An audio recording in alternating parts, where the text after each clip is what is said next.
Hello दोस्तों, स्वागत है आप सबका मेरे यूट्यूब चैनल पे। और मैं इस माह का चैप्टर 29 एंड 13 लेके आ चुकी हूँ। उससे पहले मैं आप लोगों से ये कहना चाहूँगी कि अगर आपने इसके पहले के चैप्टर्स नहीं देखे तो आप उन्हें पहले देख के आइए, ताकि आपको ये मांगा अच्छे से समझ में भी आए और देखने में काफ़ी ज़्यादा मज़ा भी आए। तो चैप्टर की शुरुआत होती है जहाँ पे हम देखते हैं कि जो हीरो एंजल होता है ना, उसके हाथ में है ना पर्पल कलर की फ्लेम जल रही होती है। और जो हीरो एंजल होता है वो कहता है कि मुझे कोई फ़र्क नहीं पड़ता कि चाहे वहाँ पे कितने भी वेम्पायर हो। और वो ना ऐसा कहने के बाद वहाँ पे आगे चलते हुए जा रहा होता है। और तभी हम हेड्रिक को देखते हैं, जो कि है ना हीरो एंजल की बातें सुनने के बाद काफ़ी शौक में होता है। और वो ना अपने सर पे हाथ रख लेता है और अपनी गहरी सी सांस को छोड़ते हुए अपने मन के अंदर सोचता है कि हीरो एंजल को ऐसा लग रहा है कि मुझे मेरी चिंता थी, ओह गॉड उसे क्या लगा। और उसने यहाँ तक कि मेरे सिर पे हाथ भी रखा। और वो ना ऐसा सोचते हुए अपने सर पे हाथ रखे हुए एक गहरी सी सांस छोड़ता है। और फिर उसके चेहरे पे एक हल्की सी स्माइल आ जाती है, यानी कि हल्का सा मुस्कुराता है। और अपने मन के अंदर सोचता है कि चाहे जो कुछ भी हो, लेकिन वो अपने पंजों पे खड़े हुए काफ़ी ज़्यादा प्यारा लग रहा था। और वो ना ऐसा सोचते हुए हीरो एंजल की तरफ देख रहा होता है और हल्का सा मुस्कुरा भी रहा होता है। और फिर हम है ना हीरो एंजल को देखते हैं, जो कि उस जगह का यानी चर्च का दरवाजा खोलता है और वहाँ से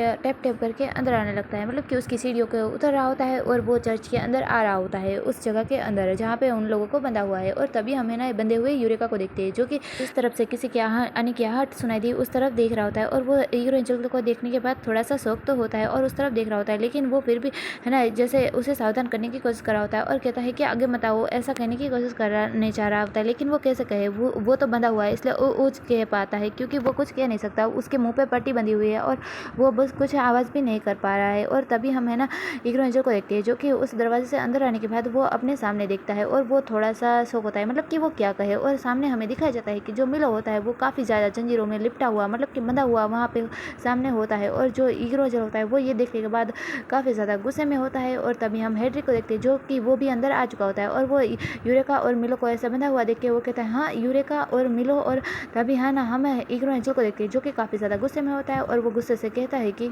तुम जल्दी से इन लोगों के हाथों में भी आ गए और तुम्हें पकड़ लिया भी गया, तुम छोटी सी बेकार चीज़। और वो ना ऐसा कहते हुए है ना मिलो के ऊपर गुस्सा कर रहा होता है और है ना अपने मैजिक पावर को यूज़ करता है और उसे छुड़ाते हुए कहता है कि तुम अपने आप को एंजल परिवार का सदस्य कहते हो, तुम अपने आप को कभी एंजल भी मत कहना। और वो ना ऐसा गुस्सा कहते हुए कह रहा होता है और अपने मैजिक पावर को यूज़ करता है उसको छुड़ाने के लिए। और तभी हम देखते हैं कि दूसरी तरफ से जो लियोन होता है ना, उसकी आवाज़ आती है और वो नीचे उतरते हुए आ रहा होता है। और वो कहता है कि एंजल, क्या कहा तुमने? एंजल, बहुत ही जल्दी ये नाम भी खत्म हो जाएगा, मतलब कि एंजल का नाम और निशान नहीं रहेगा। और ये इतने शर्म की बात है ना। और ऐसा कहते हुए जो लियोन होता है वो नीचे उतरते हुए आ रहा होता है और काफ़ी ज़्यादा मुस्कुराते हुए है ना हीरो एंजल की तरफ देख रहा होता है। और तभी हम है ना हीरो एंजल को देखते हैं, जो कि है ना लियोन की तरफ देखते हुए कहता है लियोन। और फिर अचानक से लियोन की सारी बातें सुनने के बाद वो काफ़ी ज़्यादा ज़ोर ज़ोर से हंसने लगता है और हंसते हुए कहता है कि लियोन जोवानी, ना तो तुम्हारे अंदर तमीज़ है, मतलब कि किसी गेस्ट के साथ कैसे बातें करते हैं, तुम्हारे अंदर तमीज़ भी नहीं है, वो भी थोड़ी सी, और ना ही तुम्हारे पास कुछ और है, और तुम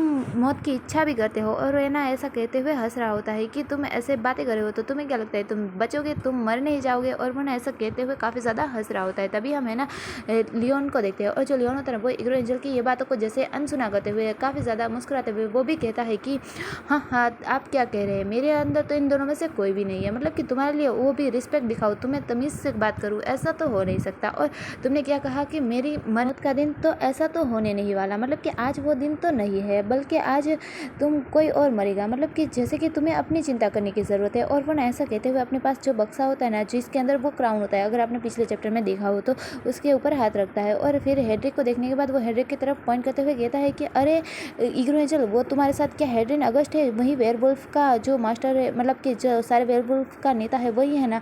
और वो ना ऐसा कहते हुए हेड्रिक की तरफ देख रहा होता है और फिर वो उन दोनों से ही कहता है कि तुम दोनों ही आज नरक में सड़ोगे, मतलब कि तुम दोनों आज हेल में जाओगे। और वो ना ऐसा कहते हुए उस बक्से को खोल देता है जिसके अंदर क्राउन होता है। जैसे ही वो बक्सा खुलता है और वो क्राउन जैसे ही बाहर निकलता है तो वो ताज बहुत ही ज़्यादा चमकने लगता है, मतलब कि उस बक्से से काफ़ी तेज़ रोशनी आने लगती है। और जो हीरो एंजल होता है वो तो अपने आगे अपने हाथ को रख लेता है। और तभी हम हेड्रिक को देखते हैं, जो कि बड़े ही गौर से सामने उसी बक्से की तरफ देख रहा होता है और सोच रहा होता है हाँ ये क्या है। और तभी हम है ना लियोन को देखते हैं, जो कि उस बक्से से उस क्राउन को यानी उस ताज को बाहर निकाल लेता है और काफ़ी ज़्यादा हंस रहा होता है और कहता है ये है एक मिथ्रन क्राउन, यानी कि वो जो लोगों को नष्ट कर देता है, जो कि वेम्पायर वो होते हैं, वो रोशनी में नहीं रह सकते, इसलिए उन लोगों को नष्ट कर सकता है, ऐसा एक ताज है। आपको पता होगा अगर आपने पिछला चैप्टर देखा होगा। तो जो लियोन होता है ना वो उस ताज को निकालने के बाद काफ़ी ज़्यादा क्रिपी वे में हंस रहा होता है, मतलब कि उसे ना काफ़ी ज़्यादा खुद पे घमंड हो रहा होता है और उसे लगता है आज तो वो हीरो एंजल को मार ही देगा, मतलब कि उसे पूरी तरह से खत्म कर देगा, इसलिए वो काफ़ी ज़्यादा ज़ोर ज़ोर से हंसने लगता है और हंसते हुए कहता है कि इग्रो एंजल या फिर महाराज, यानी कि तुम्हें क्या कहूँ मैं। और वो ना ऐसा कहते हुए हंस रहा होता है और फिर कहता है कि जो भी हो, भगवान आपकी आत्मा को शांति दे। और ऐसा कहने के बाद वो ना उस ताज को, यानी उस क्राउन को इग्रो एंजल की तरफ है ना छोड़ देता है। और जब वो ताज होता है ना, वो इग्रो एंजल की तरफ बढ़ने लगता है, मतलब कि इग्रो एंजल की तरफ आता है। और उसकी रोशनी से जो इग्रो एंजल होता है ना, वो कुछ देख ही नहीं पाता और वो अपने आगे अपने हाथों को रख देता है। और जो ताज होता है ना, वो उसकी तरफ बढ़ रहा होता है और उसकी रोशनी और उसकी जो ताकत होती है वो काफ़ी ज़्यादा तेज होती है, जिस वजह से जो इग्रो एंजल होता है ना, वो खुद को संभाल नहीं पा रहा होता है और उसके पैर लड़खड़ाने लगते हैं और वो पीछे की तरफ जाने लगता है। और जब वो पीछे गिरने वाला होता है, तभी जो हेड्रिक होता है ना, वो इग्रो एंजल को संभाल लेता है और इग्रो एंजल से कहता है कि मास्टर जी, आपको क्या हुआ है, आप ठीक है ना। और वो ना ऐसा पूछता है। तभी हम है ना इग्रो एंजल को देखते हैं, जो कि खुद को संभालता है और वो ना काफ़ी हाँफ रहा होता है। और तभी ना वो अपने मुंह पे हाथ रखता है और तभी ना उसे खून की उल्टी होती है और वो ना खून की उल्टी नीचे करता है और वो ना खुद को संभालने की कोशिश कर रहा होता है। और तभी हम हेड्रिक को देखते हैं, जो कि इग्रो एंजल की ऐसी हालत को देख के उसकी तरफ देख रहा होता है और अपने मन के अंदर सोचता है कि जो मिथन क्राउन है वो सच में असरकारक है, मतलब कि अगर कोई वेम्पायर जितना ज़्यादा शक्तिशाली होगा तो उसके सामने अगर मिथन क्राउन है तो वो उस पर उतनी ज़्यादा ही बुरा प्रभाव डालेगा। और वो ना ऐसा सोच रहा होता है कि इग्रो एंजल कैसे संभालेगा, मतलब कि उसके पावर ज़्यादा है तो जो मिथन क्राउन है वो उसके ऊपर बुरा प्रभाव ज़्यादा डालेगा। और वो ना ऐसा सोचते हुए इग्रो एंजल की तरफ देख रहा होता है और तभी हम इग्रो एंजल को देखते हैं, जो कि है ना खुद को संभालते हुए खड़ा करता है और हेड्रिक से कहता है कि मैं ठीक हूँ। और ऐसा कहने के बाद वो ना अपने जो मुंह पे जो खून होता है ना, उसे पोंछते हुए सामने की ओर देखता है और वो काफ़ी ज़्यादा हंसते हुए कहता है कि ये काफ़ी दिलचस्प की बात है, मतलब कि उसे ना अब मज़ा आने वाला है, क्योंकि वो अब बराबर की फाइट करने वाला है। उसने अब तक अपनी पावर का इस्तेमाल किया ही नहीं है और वो ना सामने की ओर देख रहा होता है कि क्या सच में ये मुझे हरा पाएगा। और तभी हम है ना सामने लियोन को देखते हैं, जो कि केल्टर से कहता है कि केल्टर, सभी वेम्पायर सेवकों को नेतृत्व करो और आक्रमण करो, मतलब कि उनके ऊपर हमला करो और उन्हें मार डालो। और वो ना ऐसा कहता है। तभी हम जो केल्टर को देखते हैं, जो कि हंसते हुए कहता है कि जैसा आप कहे। और वो ना ऐसा कहने के बाद अपने सभी सेवकों को, यानी कि जो वेम्पायर होते हैं, उन्हें लेके हमला करने के लिए आगे बढ़ने लगता है। लेकिन तभी हम देखते हैं कि जो वेम्पायर होते हैं वो उन्हें चारों तरफ से घेर रहे होते हैं, लेकिन वेम्पायर छोटे होते हैं, उन्हें पता है कि अब वो उन्हें शायद फाइट नहीं कर पाएंगे, लेकिन वो अगर नहीं करेंगे तो भी वो मरेंगे और करेंगे तो भी मरेंगे। लेकिन चाहे जो भी हो, वो फाइट करने के लिए तैयार हो जाते हैं और सभी लोग है ना उन लोगों को चारों तरफ से घेर लेते हैं और वो इग्रो एंजल और हेड्रिक दोनों बीच में होते हैं। और तभी हम हेड्रिक को देखते हैं, जो कि अपनी फाइटिंग वाली पोजीशन में आ जाता है और वो ना अपने नाखूनों को बाहर निकाल लेता है, मतलब कि वो भेड़िया है तो उसके पंजे लंबे होते हैं ना, तो वो अपने जो हाथों से अपने लंबे पंजों को बाहर निकालता है और इग्रो एंजल से कहता है कि लियोन के पास वो क्राउन है, यानी कि वो ताज है, वो तुम्हारी शक्तियों के ऊपर बुरा प्रभाव डाल सकता है और तुम्हारी शक्तियाँ शायद उसके सामने काम नहीं करेगी, तो तुम इन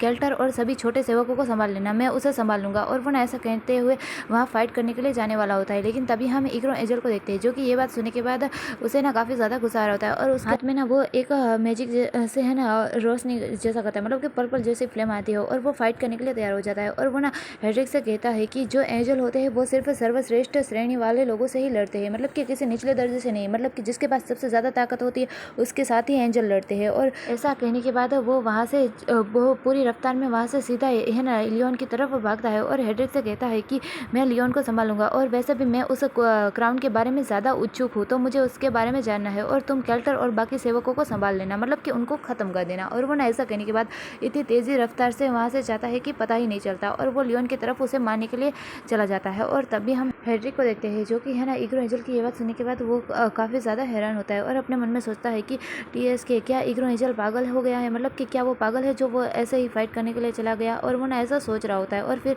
वो सभी वेम्पायर्स की तरफ देख रहा होता है, जो कि उससे फाइट करने के लिए आए होते हैं और उन सभी की तरफ देखते हुए अपने मन में सोचता है कि मैं केल्टर और इन सभी छोटे अनुयायी, यानी कि उसके जो छोटे वेम्पायर हैं, उन सभी का जल्दी से निपटारा कर देता हूँ, मतलब कि जल्दी से उन सबको मार के जल्दी से वहाँ पे पहुँच जाऊँगा। मैं आशा करता हूँ कि मिथन क्राउन के प्रभाव से इग्रो एंजल जीवित रहे, मतलब कि वो मर न जाए। और वो ऐसा सोचने के बाद फाइट करने के लिए तैयार हो जाता है। तभी हम उसके सामने केल्टर और उसकी पूरी पलटन को, यानी कि उसके सभी सेवकों को देखते हैं, यानी जो सभी वेम्पायर होते हैं ना वो सभी है ना हेड्रिक के सामने खड़े होते हैं। और उनमें से जो केल्टर होता है ना वो आगे आते हुए है ना हेड्रिक से कहता है कि तुम्हें क्या लगता है कि तुम अकेले हम इतने सारे लोगों से लड़ सकते हो, और तुम तो बस एक वेम्पायर के अनुयायी हो, यानी कि एक वेम्पायर के छोटे से सेवक हो। और वो ना ऐसा कहते हुए केल्टर काफ़ी ज़्यादा हंस रहा होता है। तभी हम है ना हेड्रिक को देखते हैं, जो कि अपनी फॉर्म को, यानी कि जो अपनी ताकत को जगाता है और वो अपने भेड़िए वाले रूप में आने लगता है। और भेड़िए वाले रूप में आने से पहले जो हेड्रिक होता है ना, वो केल्टर की तरफ देखते हुए काफ़ी ज़्यादा हंसते हुए कहता है कि तुम्हें क्या लगता है कि तुम जैसे खून चूसने वाले समूह से मैं कहीं ज़्यादा अधिक शक्तिशाली हूँ? मतलब कि तुम जैसे जो खून चूसने वाले जो झुंड है ना, उससे तो मैं कहीं ज़्यादा ताकतवर हूँ। और वो ना ऐसा कहने के बाद अपने वोल्फ फॉर्म में आ जाता है, यानी कि जो भेड़िए वाला अवतार होता है ना, उसमें आ जाता है। और तभी हम है ना केल्टर को देखते हैं, जिसे कि हेड्रिक की बात सुनने के बाद बहुत ही ज़्यादा गुस्सा आता है और गुस्से से चिल्लाते हुए कहता है कि तुम मूर्ख भेड़िए कहीं क्या, और अपने सभी आदमियों से यानी सभी लोगों से कहता है कि जाओ पकड़ लो उस भेड़िए को। और वो ना ऐसा कहता है, और वो जो सारे वेम्पायर होते हैं ना, जो कि उसके स्लेव होते हैं, वो सभी लोग है ना उस भेड़िए पर यानी कि जो हेड्रिक होता है ना, उसके ऊपर टूट पड़ते हैं उसे पकड़ने के लिए। और तभी हम हेड्रिक को देखते हैं, जो कि पहले तो हल्का सा पीछे होता है और फिर जे उन सभी के ऊपर झपट पड़ता है और वो एक के बाद एक सभी वेम्पायर को मारे जा रहा होता है। वो पंजे से वार कर रहा होता है, अपने दांतों से वार कर रहा होता है, वो उन सभी के ऊपर टूट पड़ता है और उन सभी को इधर उधर मारे जा रहा होता है और उन सभी को है ना एक के बाद एक खत्म किया जा रहा होता है। और तभी हम है ना केल्टर को देखते हैं, जो कि ये सब चीज़ें देखने के बाद उसे तो काफ़ी ज़्यादा डर लगने लगता है और वो घबराते हुए कहता है कि ये कैसे हो सकता है, तो तुम ऐसा कैसे कर सकते हो? और वो ना ऐसा कहते हुए सामने की ओर देख रहा होता है। और तभी हम है ना उस भेड़िए को यानी कि हम है ना हेड्रिक को देखते हैं, जिसने कि सभी के सभी वेम्पायरों को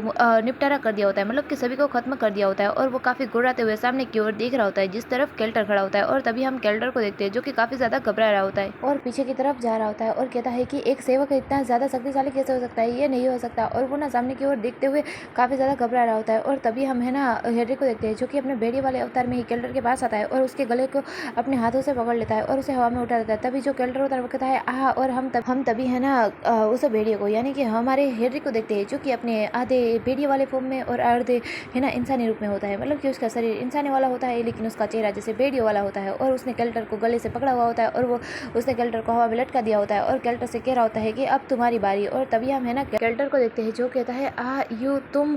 और वो ना हेड्रिक की तरफ देख रहा होता है और अपने मन में सोचता है कि ये कैसे संभव हो सकता है, मतलब कि ये तो असंभव है, मैं तो उसकी पकड़ से खुद को छुड़ा भी नहीं पा रहा हूँ, उसकी पकड़ इतनी मजबूत कैसे हो सकती है, वो इतना ताकतवर कैसे हो सकता है। और वो ना ऐसा सोचते हुए सामने हेड्रिक की तरफ देख रहा होता है और खुद को छुड़ाने की कोशिश कर रहा होता है। और तभी हम है ना हेड्रिक को देखते हैं, जो कि केल्टर की तरफ देखते हुए उससे कहता है कि मुझे नहीं लगता कि तुम अभी भी समझ रहे हो, तो फिर तुम अपने निर्माता से मिलने के लिए तैयार हो जाओ, मतलब कि तुम जिसने तुम्हें बनाया उससे मिलने के लिए तैयार हो जाओ। और ऐसा कहने के बाद जो हेड्रिक होता है ना, वो उस केल्टर के गले को और भी ज़्यादा जोर से दबाने लगता है, मतलब कि उसे मारने वाला होता है। और तभी हम केल्टर को देखते हैं, जो कि काफ़ी ज़्यादा चिल्लाने लगता है और वो चिल्लाते हुए कहता है कि लॉर्ड लियोन मुझे बचाइए। और वो ना ऐसा कहते हुए लॉर्ड लियोन को पुकार रहा होता है, मतलब कि बुला रहा होता है। लेकिन जो हेड्रिक होता है वो तो उसका गला क्या छोड़ने वाला, उसने तो और ज़ोर से दबाया हुआ होता है, जिस वजह से केल्टर की सांसें है ना उखड़ने लगती है और उसका मुंह फूलने लगता है। और हम उसके हालत को देखते हैं, जो कि काफ़ी ज़्यादा ख़राब लग रही होती है। और थोड़ी देर में जो केल्टर होता है उसका काम तमाम हो जाता है, मतलब कि वो मर जाता है। और फिर जो हेड्रिक होता है ना, वो केल्टर को छोड़ देता है। और तभी हम केल्टर को देखते हैं, जो कि ज़मीन पे गिरा पड़ा हुआ होता है, वो भी मरा हुआ। और तभी हम है ना